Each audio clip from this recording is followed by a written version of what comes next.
welcome to Quilter Cheviot's Market Uncut podcast, a weekly insight into the topics and trends that we've been exploring for you here at Quilter Cheviot. Remember, so you don't miss future episodes, be sure to hit the follow button on whatever streaming platform you're listening to us on, or by following #QC Weekly Comment on LinkedIn. I'm your host, Andrew Jones. I'm an investment manager based out of the London office.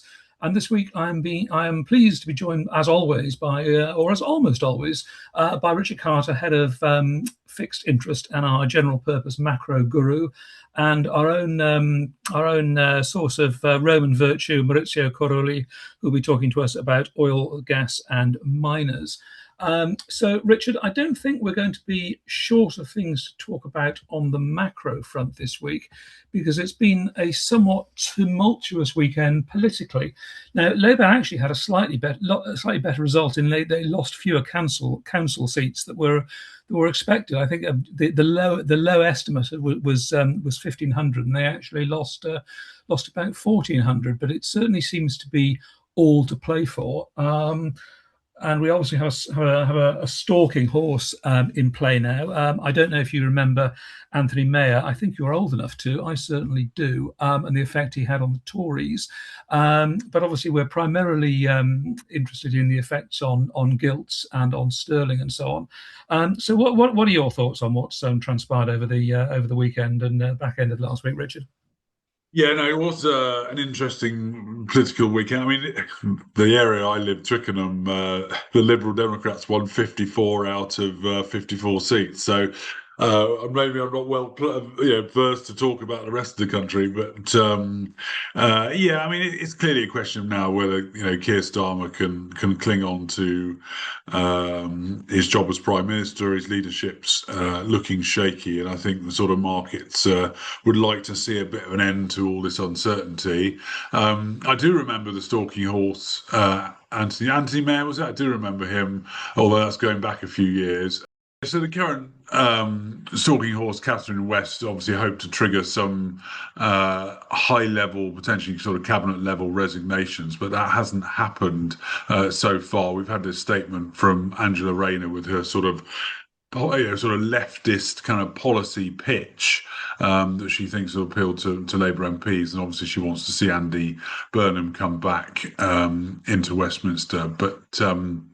Yeah, I think gilt investors would just like to see an end to this political uncertainty, and whoever really takes over, if anyone does from Keir Starmer, I think is going to face the same sort of fiscal straitjacket that Starmer and previous Prime Minister have had to deal with. I mean, so far actually the reaction from markets hasn't been that bad. I do think as we discussed last week, quite a bit of it is already priced in, and we haven't seen any sort of great big sell-off in sterling either. So I think this is just something that we've got to learn to live with. I think certainly it is surprising to me that the gilt markets have been so sanguine. There's been a slight tick up this morning, as you've seen, but it actually only takes us back to last Thursday.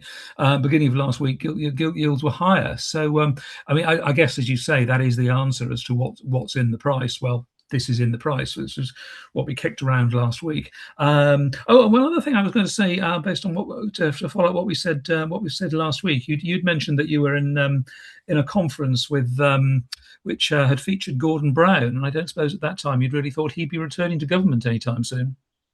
No, I didn't. Although, yeah, it did tickle me when I saw him come back. I mean, let's be honest, Gordon Brown was never a great political vote winner, was he? Obviously, Tony Blair did very well, but then Gordon Brown took over and lost the election, albeit, fair to say, in difficult kind of economic circumstances, more difficult than Tony Blair had to face. But it didn't. Yeah, in some ways, it's a bit of a desperate move from Starmer to bring Gordon Brown and Harriet Harman back. But I think Gordon Brown is someone who, certainly, if you're trying to retain confidence of the markets, he's someone that certainly is, I think, relatively well respected. Even if bringing him back is not going to make much difference to whether Starmer stays or goes.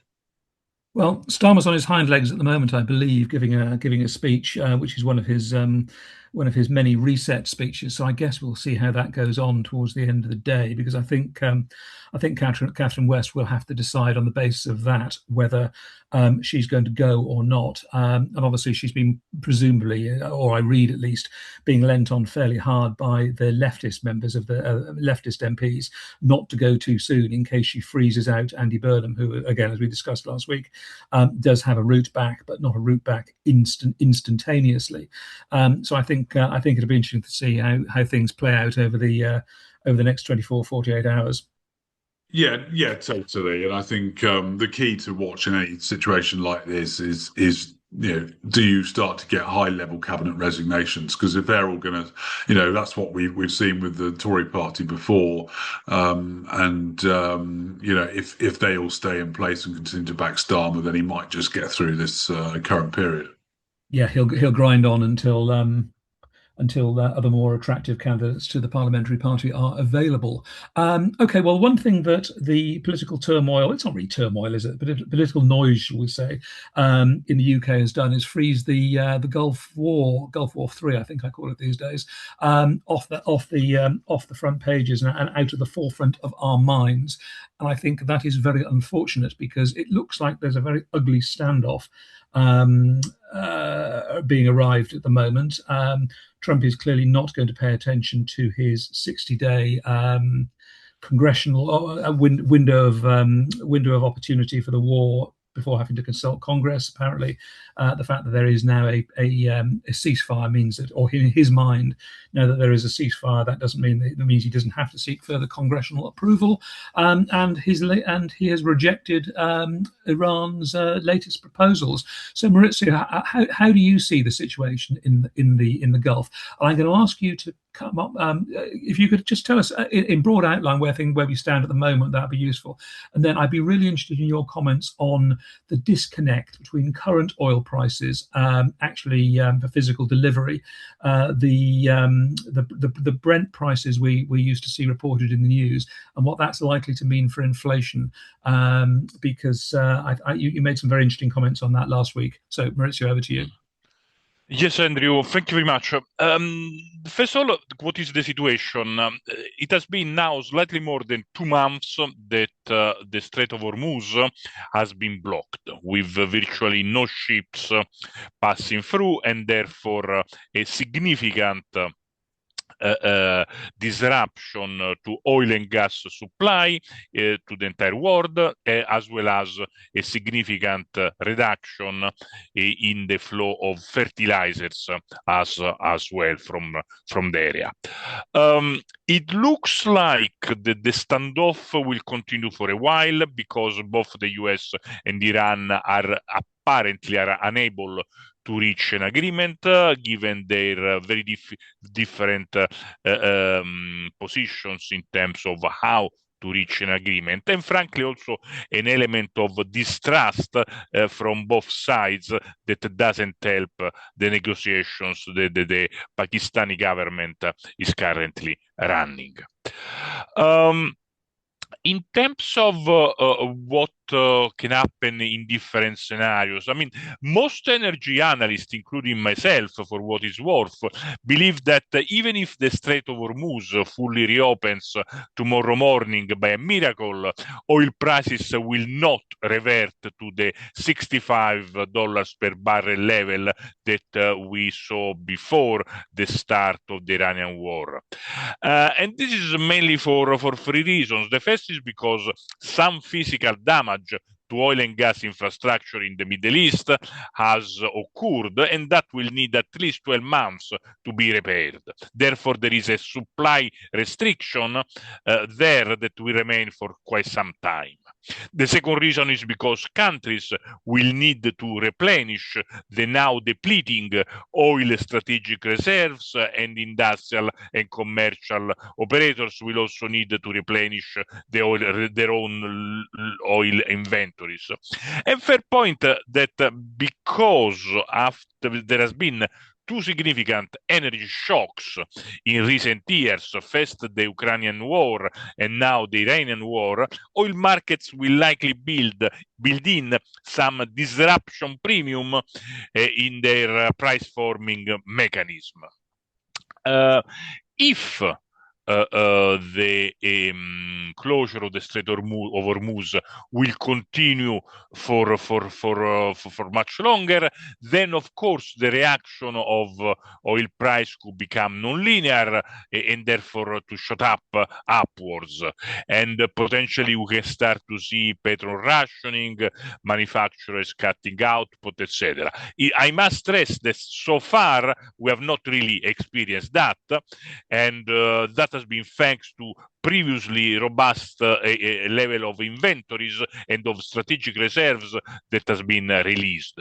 But ultimately, if the Strait of Hormuz will not reopen for a long time, that is the risk. So we're looking at potentially quite seriously inflated oil prices from where we are at the moment. It is possible, yes. Oil is trading for delivery at very different rates to yes. I mean, there has been a lot of volatility there. Until a month ago, there was a very big disconnect between the price of oil for delivery now and the price for oil for delivery, let's say, in 1 month's time or 2 months' time. That gap has slightly reduced, but is still there. And the reason is because the physical market for oil is certainly constrained. There is about 12% less oil moved, exported from the Gulf with respect to what it was before in terms of total oil consumption. So it's a big number.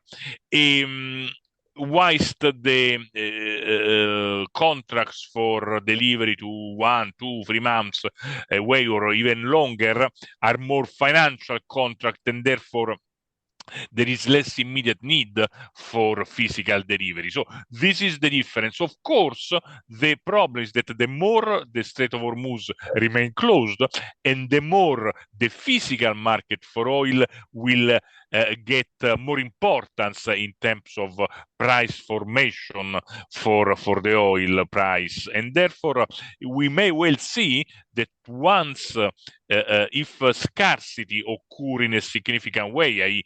rationing of petrol or rationing of other products, this will cause a spike also in the long-term price for oil.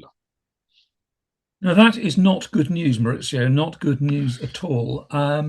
Richard, now look, we've been working on the basis that, I think markets and that America was looking for a route out of this particular chaos. That thing in the Gulf, things hadn't worked out quite as well as planned, but there was some kind of route out was required. And it's looking to me, I don't know if you agree, that's become less and less likely, as the Iranians really have very little incentive, it seems, to capitulate to what Trump needs. And with what Maurizio is telling us about the likely medium-term trajectory of oil prices, is Trump going to conclude at some stage that his midterms in November are effectively a lost cause? And if that does, what do you think that means for the conduct of the war? Are we likely to see a more unrestrained re-escalation, and assuming that the midterms in the US are lost, it results in the loss of the House and Senate majorities to the Democrats. What do you think that means for US policy in general? Okay, a lot of questions there, Andrew. There are a lot. I'll try and take those in turn. I mean, I don't know. I mean, the whole thing with the Straits of Hormuz, to me, it's every time the Iranians come up with their latest set of sort of negotiate their agreement or their side of the agreement. If Trump really rejects it, you would kind of expect him to restart military action, maybe to occupy, parts of Iran, or certainly put certainly a more aggressive response to trying to get the Straits of Hormuz open. I mean, they did this Project Freedom, but it only lasted for about 24 hours, and apparently they're not helped by the Saudis taking away their permission to use their airspace and sort of facilities for it. So.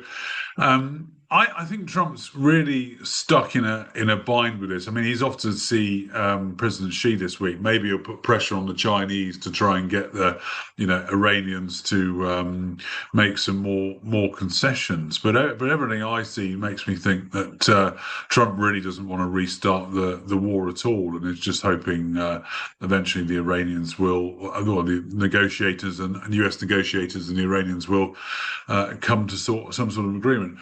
I mean, in terms of the midterms, I certainly don't think he's given up on them. And if there is a resolution in the US, a resolution in the Gulf, perhaps some of the problems you mentioned, rising inflation, high energy prices will start to look a little bit better by November. But as you say, that's a tough call. I mean, I think that the current sort of betting suggests that the Democrats will win the House of Representatives, but they will struggle to win the Senate unless Trump's popularity drops even further over the coming months. So where does that leave him? Yeah, the old sort of phrase "lame duck president." Potentially, it's hard to see Trump as a lame duck, but maybe that will be the case. And certainly, his domestic agenda, in terms of immigration and cutting taxes and stuff, will probably be it might grind to a halt, or certainly be slowed down. So it would weaken him. But so as often U.S. presidents do, they switch in the last couple of years of their presidency to focus more on international issues. So I guess God help the rest of us if that's the case. But I don't think he's given up on them yet. But certainly he looks like he will be more of a lame duck in the last couple of years of his reign. Well, I think connecting in what Maurizio was saying about the likely cost of oil, and obviously how that will translate to the cost of filling up your Cadillac Escalade with heaven knows how much petrol for your trip across the US and your summer holidays. I think this is going to present Trump with an almost insurmountable barrier in the midterms, because the midterms are in November, as we say, but they're not actually fought in November. They're fought in September and October, because by the time they come to the poll, everyone will have already made their mind up. So they won't be judging Trump on what the situation looks like in November so much as what they've experienced in the back end of the summer. So I think we do have to be aware of what that lame duck period is going to look like. Especially as he doesn't, of course, have anything to play for, because this will be his last term in office. And at least one thing we haven't heard of is any more conspiracy theories about him going for a third term. And I mean, in theory, possible. I don't think it's the most likely option for the US, but in theory, it is possible that both Iran and the US, which are currently implementing a sort of double blockade of the Strait of Hormuz, could decide to allow some ships to pass through while formally maintaining the standoff, in order to avoid that this standoff become too conflictual and reduce the risk of a massive spike in oil price. I don't see that as the most likely option out there, but theoretically it could be something that could happen, at least temporarily. I think what might happen is along those lines, but with the ships that transit the Gulf being those of the Russian sort of the dark fleet ships, if you like. It'll be from those nations and those operators with a very high appetite for risk and very low regard, I think, for the safety of their crews. I don't think we'll see many Western and developed nation operators willing to risk their fleet passing through the Gulf anytime soon, because one thing we don't know is the state of how heavily it's mined. And the Iranians already said they don't actually know where those mines are. So I think it's going to be a pretty unpleasant environment for shipping for quite a long time, sadly. Okay, well, look, we're coming up to we've probably trespassed on our listeners' patience for quite a length of time this morning. Maurizio, I did want you to just recap on Shell before I let everybody go. Shell had some, I think fair to middling. I think some quite good results. I did see the share price twitch downwards, but I haven't actually, I confess, looked at Shell this morning. But perhaps you could give us a quick recap on Shell. Yes, Shell released its Q1 results past week, and the results were definitely both positive and in themselves and better than expectation. Just to give you an example, the adjusted earnings increased by 24% year on year, and they were 9% better than consensus. So solid results, helped also by healthy refining margins, robust trading profits, etc., etc. The reaction, because the results were on Thursday past week, the reaction was, I would say, relatively neutral to mildly negative in terms of share price, but that was not because of the underlying fundamentals. It was because Thursday and Friday there was still the hope that the Iranian war situation would have been solved, and during the weekend, with both the US and Iran coming to an agreement. Now that this hasn't happened, and of course the share price of Shell and as well as of the other oil companies has started to rise again. Okay. Right, thank you for that, Maurizio. I think we will probably call it a day for today. I'm interested to see what Keir Starmer had in his speech. So thank you both for those great insights, and thank you all for listening. I hope you enjoyed our discussion on the podcast today. We love to hear from our listeners, so please review the show however you're listening and share it on your socials and tag us at Quilter Cheviot. To make sure you don't miss a future episode, please tap the subscribe button. We'll be back next week. In the meantime, head over to our website, quiltercheviot.com, where you can read the accompanying market overview, as well as subscribe to our weekly comment newsletters. You can stay up to date with our thoughts on market news, industry insights, and upcoming events and webinars on the website or on our social media pages. We love to hear your questions. So that's it for today. Thank you, Richard. Thank you, Maurizio, for your time today, and thank you all for listening. See you next time.